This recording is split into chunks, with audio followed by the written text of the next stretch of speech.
Alright people, here we are on the very next day. It's about midday. We're gonna head up to the Uinta Mountains. Just got the lift kit installed yesterday. If you haven't watched that video, check it out.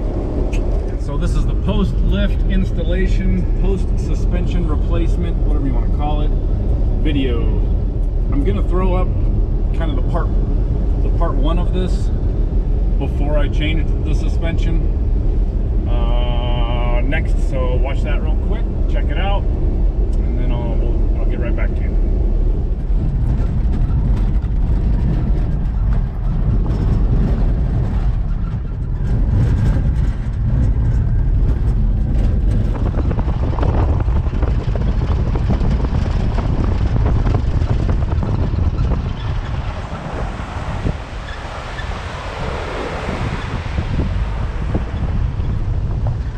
All right, so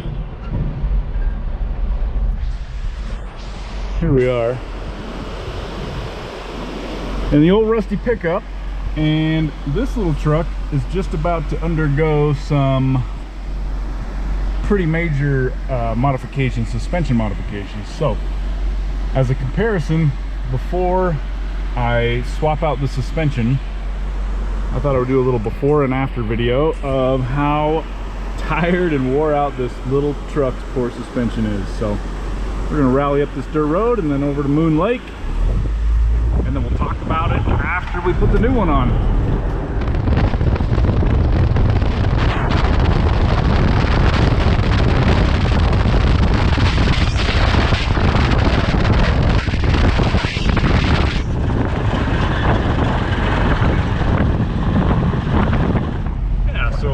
How good of a suspension is old Man Emu Dakar suspension for these old trucks? That's what I'm trying to determine here.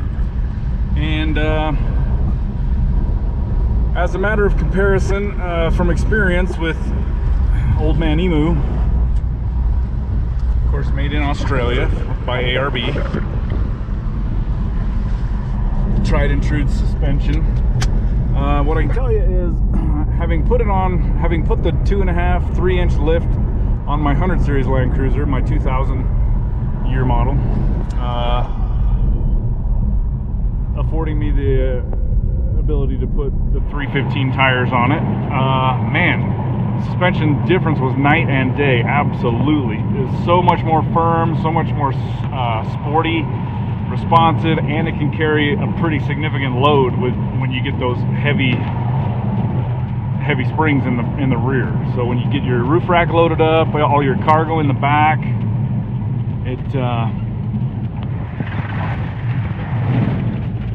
it handles it really nicely.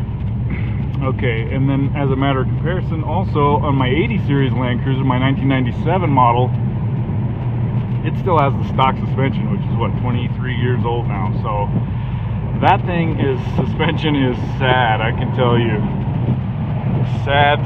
I mean, it's just like super lazy and sloppy and going around corners and handling, you know, cattle guards and off-road or whatever. It's saggy and sloppy and loose and pretty bad. So I have pretty high expectations of what this old Man Emu Dakar suspension is going to transform the little mini truck here. I'm sure it's going to be freaking awesome. But in addition to the suspension, we're putting these Toyo Open Country mud terrains, MTs, on. So that's going to make a huge difference. These are 33, 10.5, 15s. So we're going to air those down when we come back out and do some suspension testing. But yeah, as far as this truck goes, I mean, on this 1986 model, which is what, 34 years old, it's a pretty old truck. I do like that the suspension is quite supple. Obviously, it's really soft and everything, but of course the shocks are shit. So, and I had intended to just extend some shackles in the rear, but just to kind of retain the softness of the rear springs, at the same time leveling out the body. Right now the rear end sags pretty low. But upon inspection, apparently I broke one of the springs. So one of the rear leaf springs is broken, one of the top leaves. So it was time. So yeah, it doesn't perform worth a shit. I mean, it's super sloppy and tired, but we'll see what the new torsion bars and the new leaf springs are going to do to this thing. But I suspect it's going to be pretty freaking awesome night and day, and you know, give me that lift that I need. So more to follow. We'll see what happens. What I would like to do is try to get this bad boy airborne over a cattle guard or something somewhere before we swap out suspensions, but we'll see if I can find one. So stay tuned.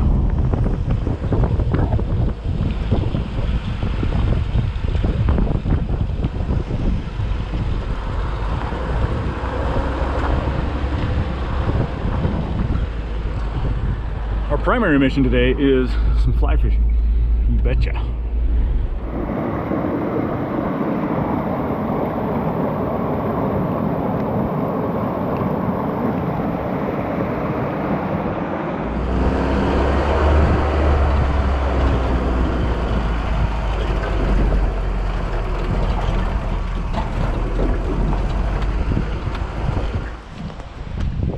This is a pretty primo little trail though.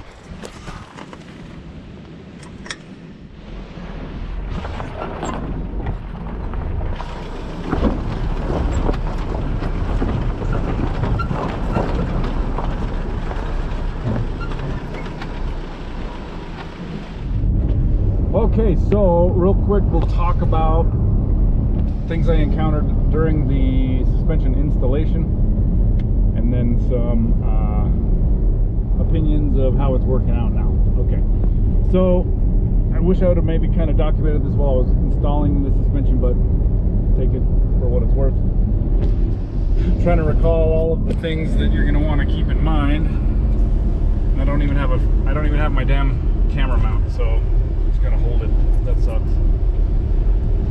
First thing off is, okay, where to start is, of course, get some PB Blaster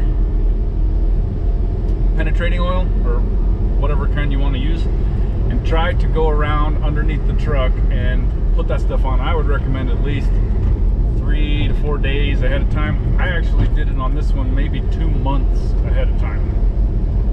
At least a month and a half at least, probably 2 months. So, and then maybe go in and put a second treatment on there, and that's really going to help loosen everything up. And pretty much the bolts and nuts that weren't welded to themselves after 34 years of installation, the bolts and nuts that could come off, which were the shock bolts and all that, they came off with ease because of the PB Blaster, I think. The shackle pins and the leaf spring forward pin bolt, no go. There's no chance you're going to get those loose. You're not going to get to reuse them. So if your kit doesn't come with a new bolt for the front of the leaf spring, the forward end of it, you're going to want to add those to your kit. Fortunately, Kurt tossed those in the bag for me and was looking out well for me, so appreciate that, Kurt.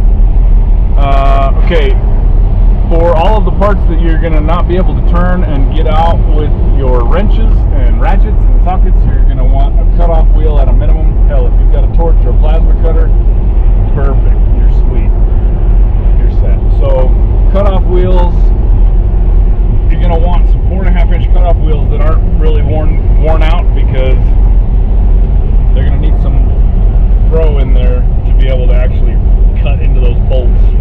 So anyways, a couple of new ones of those. What else to tell you about the suspension, lift, installation? Okay, another thing that's important, I think, is on the bushings for the leaf springs. The package tells you to not lubricate the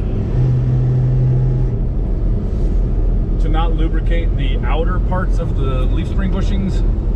Instead, put those in dry so that part grips into the frame of the truck, and then the pin is what gets lubricated. Okay, so you can grease those up, preferably with molybdenum type of lubrication, but use whatever you got, right?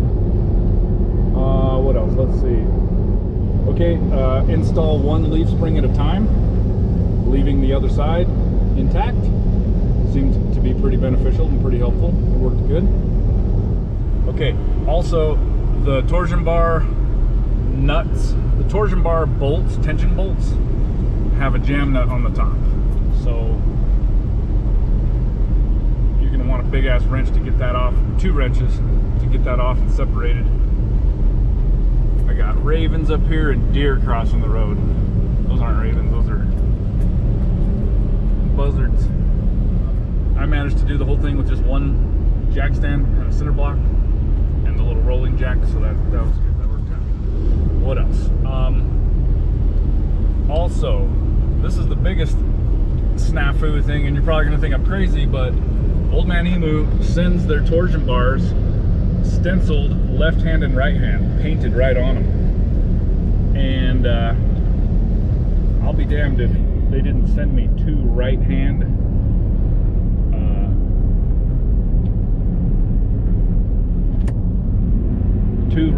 freaking torsion bars. Sure as shit. So they're indexed. They've got a flat on each end. One of the splines is flattened on each end to make it so you don't put the wrong freaking one on the wrong side. But sure enough, they sent me, I swear to God, they sent me 2 of the right ones. So I had to bust out the angle grinder, 4.5 inch cutoff wheel, and grind out one whole spline in the right spot so that it would line up with the tensioner, so it could be installed. So that was a total pain in the ass. What else? Not a whole lot else I can tell you about the installation. If anything else comes to mind, I'll let you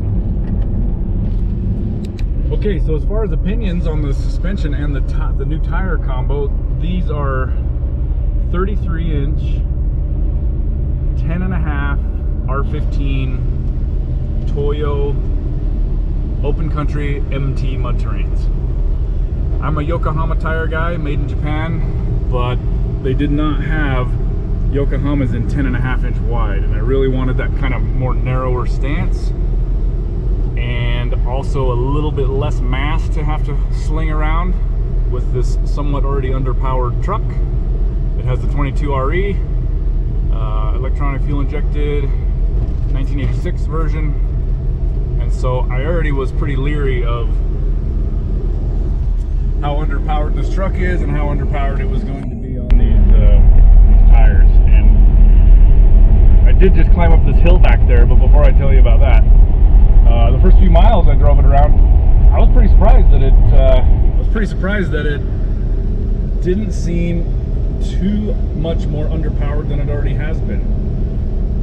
I would guess that the tires I've been running on it are about 30 inch tires, a bit worn down from 31s probably, and so it's already underpowered as it is.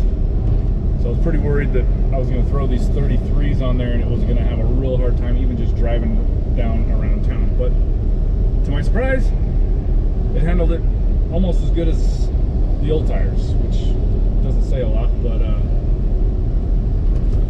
yeah, so far it's not going to be a big problem cruising around town, so that's a big plus. Now, coming up that last hill right back there, it was a pretty steep grade. It was only a quarter mile long and a little windy, but sure enough, dude, as soon as I got on that hill, I had to shift down into second gear. So it's going to be underpowered for climbing steep grades, that's for sure, no question about that. But that's to be expected, and the beauty of these old trucks is, you know, they got a low range, and you put that sucker in low gear off-roading, and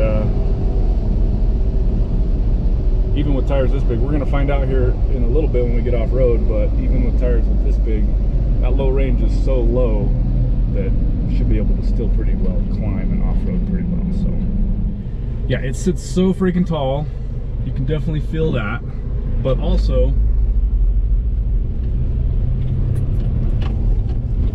first thing I noticed was just cruising down the road here is when you get up to speed about 20 or 30 miles an hour, and there's big stickers on these tires that say rollover hazard, and then I guess this truck doesn't say it, but you've got this little warning up here. So yeah, these trucks are known for, or had been known for, you know, being a rollover hazard. So it's even more prominent now. So here we are, 35, probably more like 40 miles an hour. I can tell you, you freaking get to swaying on this thing too much, and it doesn't have a lot of body sway, but it just feels like it wants to, the rear end wants to kind of slip around a little bit and take you for a ride. So more to follow on that. My opinion of that might change, but as far as a junior who's going to be driving this truck, my 16-year-old, I'm going to have to take him out and give him some lessons on how not to end up rolling this bad boy, you know. So that's really the preliminary things. It's a lot quieter. I think that I was getting a lot of noise from those squeaky ass old springs, so things are a lot quieter now. That's pretty nice. I've taken it through some right on the road, some gutters and stuff, and took them at speed, and it's pretty firm, but it's not body jarringly firm. So yeah, it feels good, feels sporty, feels responsive. It's not sagging, and oh man, it's just what you would expect, right, out of a new suspension. So let's get up here to the off-roads and see how she handles that.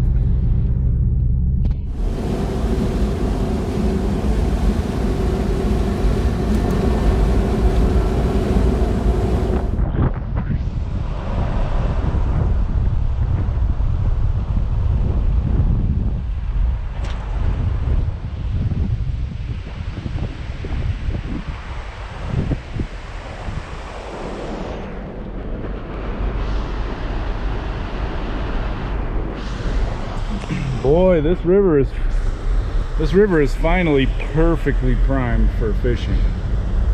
That is the mighty Uinta River.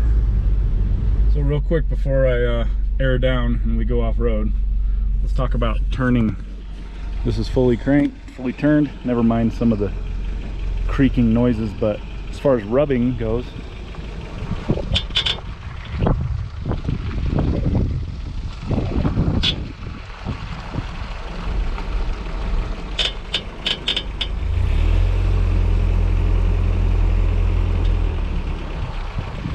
that creaking has been there.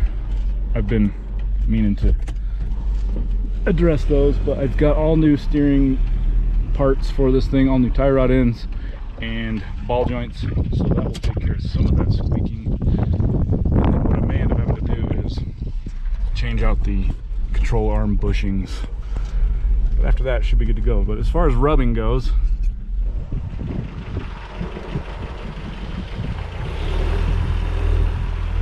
that's full turn on the wheel.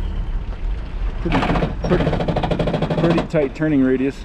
I think that rubbing is the mud flap. Not the mud flap, the dirt flap is what I bet it is. Let's take a look. But it doesn't feel structural on the body, so that's a good thing.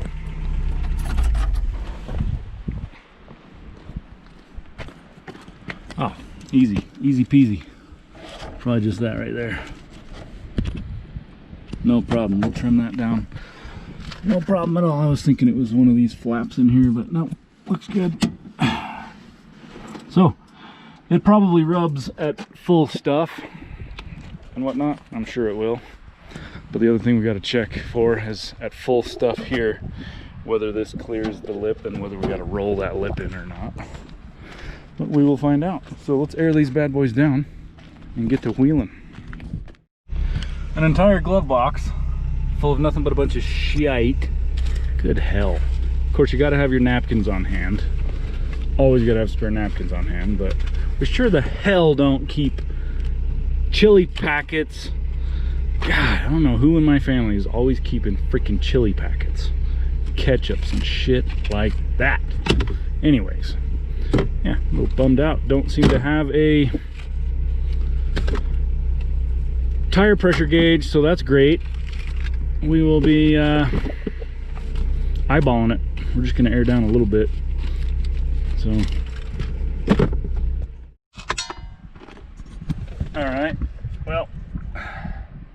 in here with all the fuses, I always keep, I may not have a tire pressure gauge, but I always keep some valves. So, as an old school guy, I have never invested in these air down dealy whoppers, so I just take the valve core out. But it's probably smart to have an extra valve core on hand in case that sucker goes flying into oblivion. Now, when I'm looking for maximum traction, I probably will take it down to about 10 or 9 psi, but just to try to get a more comfortable ride for regular off-roading with big rocky boulder trails, you can go down about 12 or 15.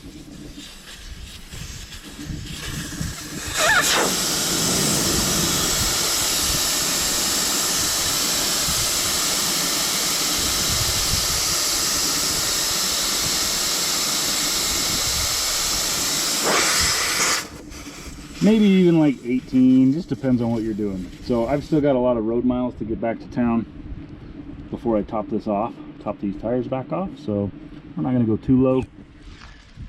We're just gonna call it good. So just installed this little bad boy, bolted it down. Pretty stoked about that.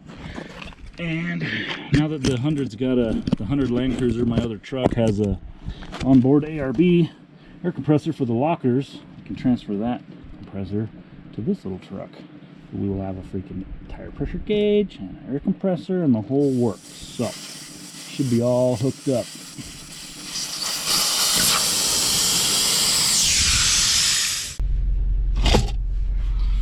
Man, never underestimate the improvement in the ride quality of airing down your tires. I'm telling you, man. In the Subaru, Land Cruiser, truck, car, whatever. If you're gonna spend more than 5 or 10 miles off-road on a trail like this, just save yourself from rattling out all your fillings, and it drastically improves the ride quality.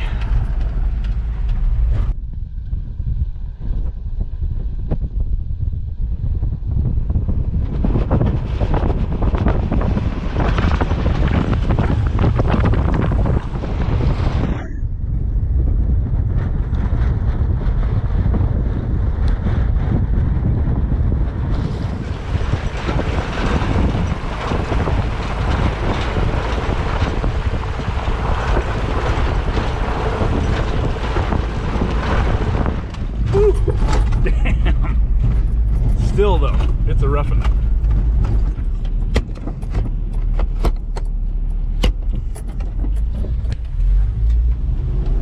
There we go, low range. Oh yeah, baby. She's still super low.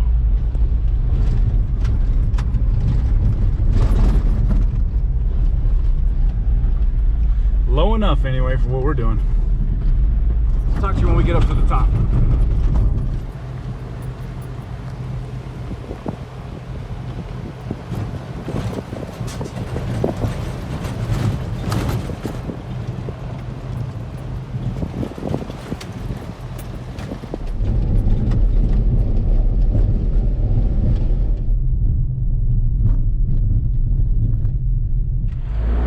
About stiffness and firmness.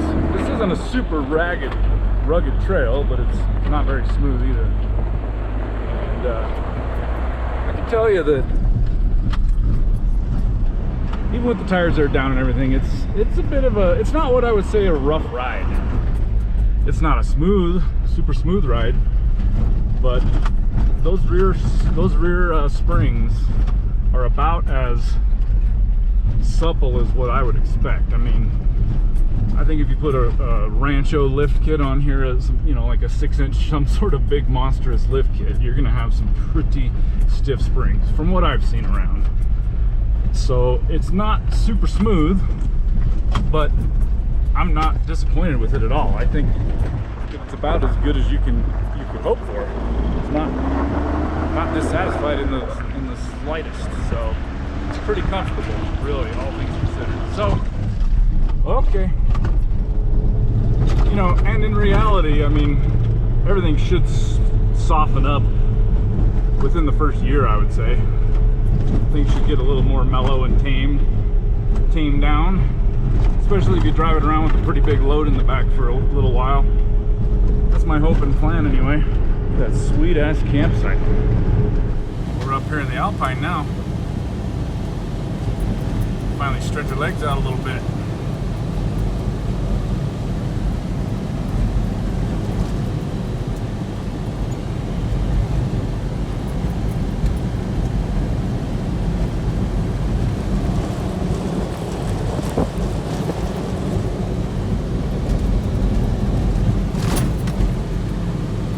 Soaks up those big old hits.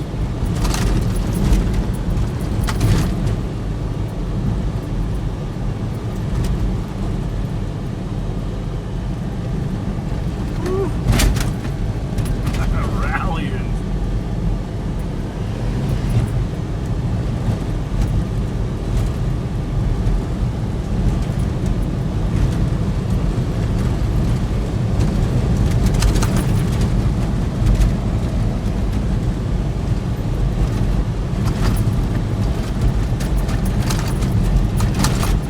Soft, actually, at least at high speed when you're not going over super bumpy stuff. Pretty soft, pretty smooth, all told.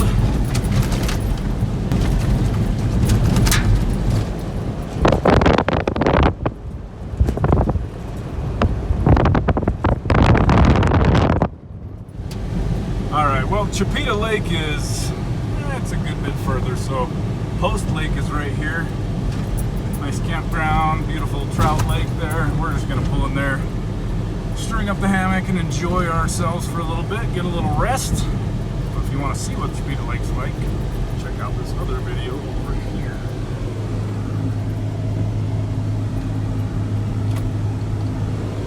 Here we are. What? You don't keep a hammock in the back of your truck for just such an occasion as this? Dude, hammock instantly improves quality of life 1,000-fold. Look at this sweet little spot right here. Well, what is there really to even more to tell you about this truck?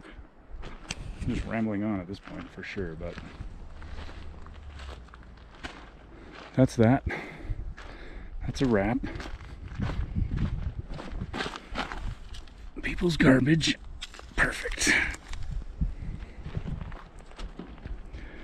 Yeah, I don't know what else to say for now. Performance freaking awesome. It's great. It's pretty sporty.